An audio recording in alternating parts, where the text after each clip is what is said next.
it was like a year and a half. So she came on as L4, got promoted to L6 in about a year and a half or almost 2 years. It was really quick. Yeah. And we kind of like dissected how she did it. She was telling me she would always send emails out to like the broader organization on any updates she had on projects, what she was doing. She kind of created her own newsletter. So the perception was that she's working really hard, but she was working really hard. Right. She's having impact because the whole org knows what she's doing. So if you get some high impact projects, create a newsletter so people are up there aware of what you're doing.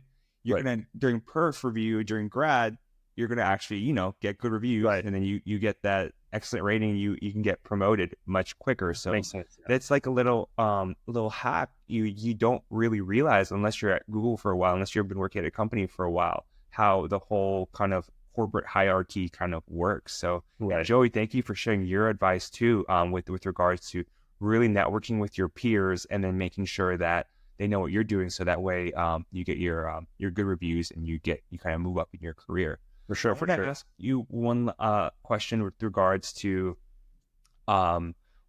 people who want to get a job at Google. What advice do you have for them, whether they're becoming straight up undergrad or whether they're trying to make a career transition to work at Google? Any advice, key tips you have, Joe? Oh, okay. Let me think here. I think Google is pretty lenient in terms of like who they are willing to interview.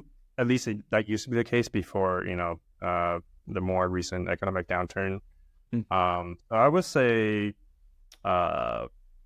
do enough to, do enough to, build up, somewhat of a resume in terms of like technical experience.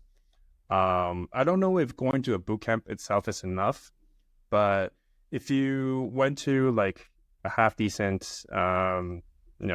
school for computer science, they'll probably give you a shot, especially if you have like, some minimum internship experience.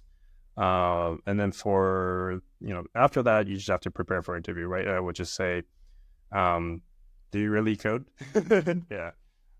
And get good at programming. I'm kind of surprised at, because I was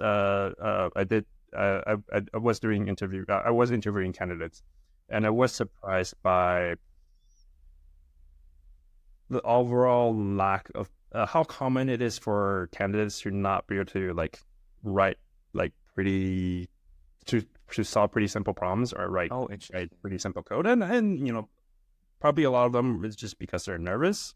Yeah. But yeah, just be comfortable. And it could be, maybe your technical chops are there, but you just need to have more experience doing mock interviews, have someone like give you that like pressure of,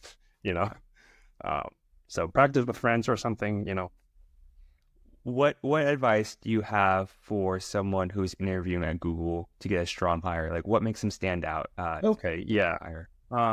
Like definitely, you need to be able to solve the problems. So being good at problem solving and and writing good code, but I think also being able to